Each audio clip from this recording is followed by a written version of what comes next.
너는 무슨 일을 하고 왔어?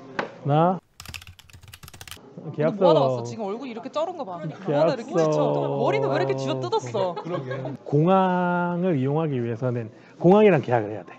오늘 본 공항은 나보이 지점, 우즈베키스탄. 뭐 국유재산 관리국이든 공항이든 표준 계약서를 갖고 있어. 나는 갑이 그걸 써서 그치. 초안을 주는 거야. 얘네는 다 을 회사에만 일하고 있는 거야? 아니지, 나는 전 회사가 갑이었지.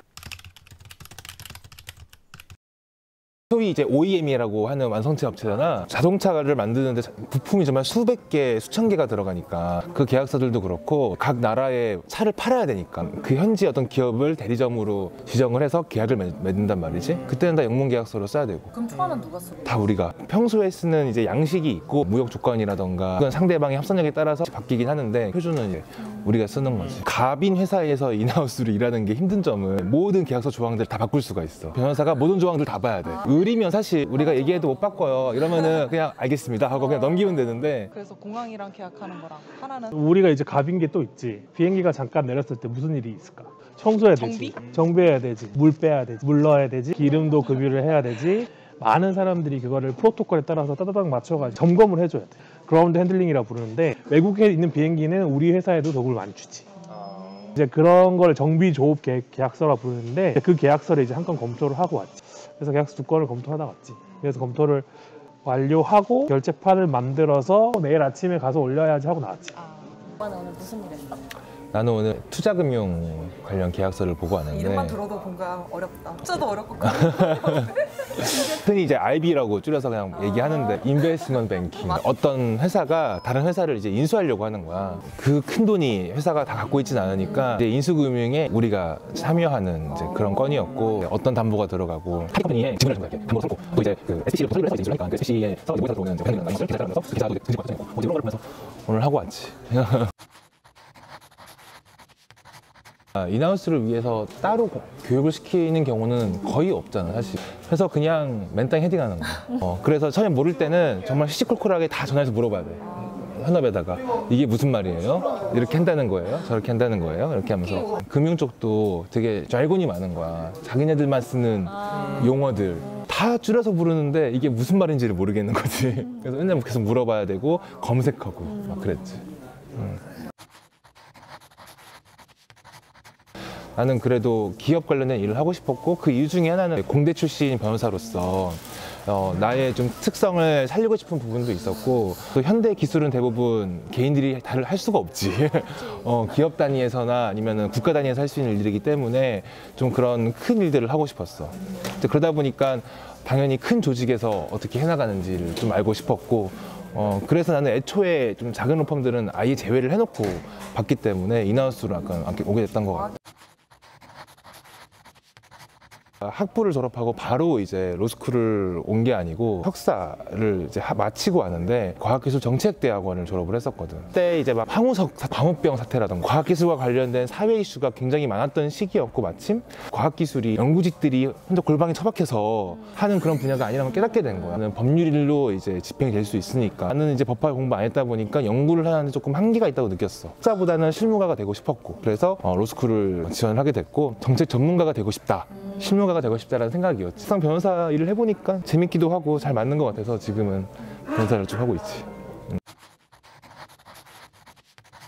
사법시험 시절에는 보통 과장으로 시작하는 경우가 많았어. 로스쿨 시대가 오면서 이제 상대적으로 변호사들의 수가 많아지면서 보통 대리에서 많이 시작을 하는 것 같아. 그래서 대리에서 시작을 하는 편이고 이제 대리에서 시작을 하지 않는다면 대부분 계약직으로 많이 들어오지. 계약직으로 들어오면은 기본에 대기업이 만들어 놓은 연봉 테이블이 적용되지 않을 수가 있겠지. 그래서 더 많은 연봉을 받을 수가 있지. 대신에 고용 안정은 없는 거지.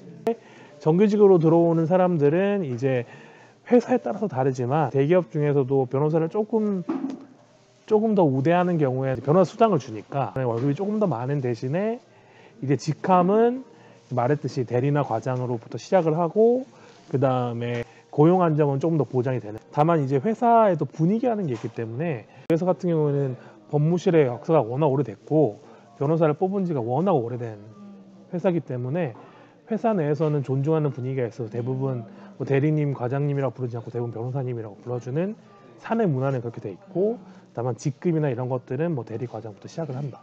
기업에서는 변호사는 그 법무실이라는 조직은 사실은 이제 비용이지.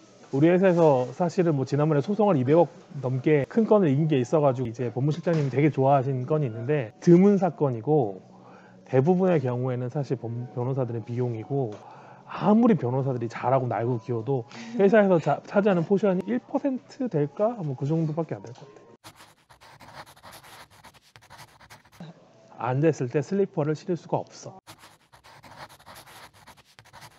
바람새는 뭐 나와 우리 집에 있는 고양이들의 몫이. 아 집에 고양이. 집에 들어가서 야, 신발을 벗는 순간 엘리트의 이미지를 유지하고 싶어하는 그런 곳은 밖으로는 굉장히 여유롭고 밖으로는 온화한 이미지를 보일 수 있지만 내부적으로는 그만큼 엄격해야 될 수밖에 없어. 오빠는 이렇게 다니는 건 아닐 거 아니야? 지금 회사 같은 경우에는 월요일부터 목요일까지는 정장을 입고 금요일에는 이제 캐주얼 데이여서 뭐 청바지 다 괜찮고 뭐 카라 없어도 되고 회사가 이제 외국계 회사다 보니까 그렇게 크지 않아서 타이를 안 매도 되고 자켓이 딱히 없어도 얼추 정장 비슷한 느낌이다라고 하면은 좀 넘어가주는 경향이 있어. 근데 나 같은 경우는 이제 갇혀 있는 걸 좋아해서 타이까지 하는 그 기본 정장을 다 하고 그냥 구두를 신어. 그렇게 하면 멋있잖아. 너무 멋있잖아. 회사에 입사하면 입사 교육을 하잖아. 정장을 어떻게 입는지 교육이 진짜? 굉장히 중요하고 시험도 봐. 손님이 왔을 때 문을 어떻게 열어줘야 되는지, 엘리베이터 접대는 어떻게 해야 되는지 시험을 봐. 실습도 하고. 아니면은 뭐 마카다미아 넛을 어떻게 드려야 되는지. 그렇고 그렇습니다. 우리 회사 퇴근 시간은 5시 반이 퇴근 시간이지. 그러나 5시 반에 퇴근을 하는 것은 굉장히 용기가 필요한 일이야.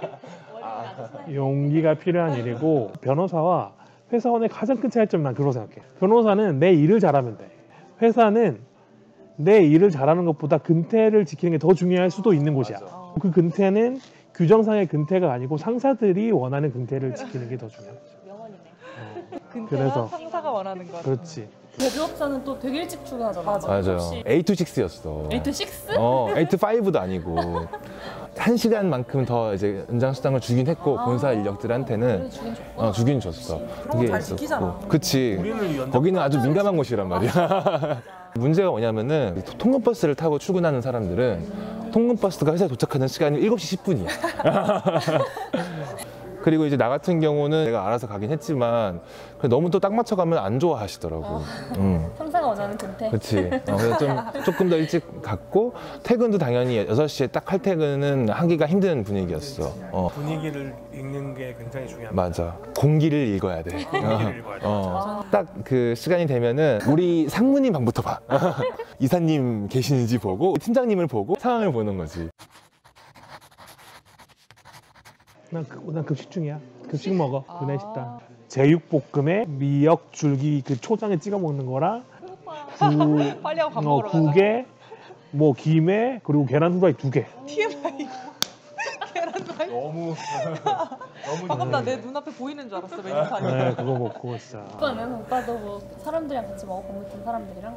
전 직장에서는 거의 매일 팀 사람이랑 같이 먹었었거든. 그러니까 근데 이제 전 직장 같은 경우에는 이제 그 굉장히 강남 어딘가에 외딴 곳에 떨어져 있어가지고 친구 만나기가 어려웠거든. 지금 회사 같은 경우는 강북 도심에 있다 보니까 식당 초이스가 굉장히 많고 그리고 또 주변에 회사들이 많다 보니까 다른 회사 다니는 친구들이랑도 연락을 해서 먹을 수가 있는 거야. 근데 이게 점심시간에 자유롭게 쓸 수 있다는 굉장히 큰 복지야. 감사하면 살아. 인생에 대해서. 그 제조사에는 출입카드가 안 찍혀서 막 기다리고 이거 맞아. 사실이야? 그래야? 안 찍히는 게 아니라 찍히면은 나중에 근태 문제가 생길 수 있기 때문에 매일이 와. 매일 온다고? 우리가 동시에 밥을 먹어야 될까? 그게 나도 늘 의문이긴 했는데 시절에 맞아.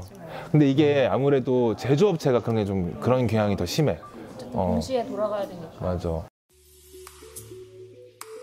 면접 볼 때 약간 팁이라고 할 수 있는 거는 꼭 하고 싶은 말을 한 가지 마지막에 멋지게. 무조건 생각하고 가서 뭘 물어봐도 그냥 그걸 말해. 말해. 어떻게든 연관해서 말해. 진짜 멋진 거 준비한다. 그 말을 되게 제너럴하게 준비하는 것도 좋겠지만 그 말을 그냥 해.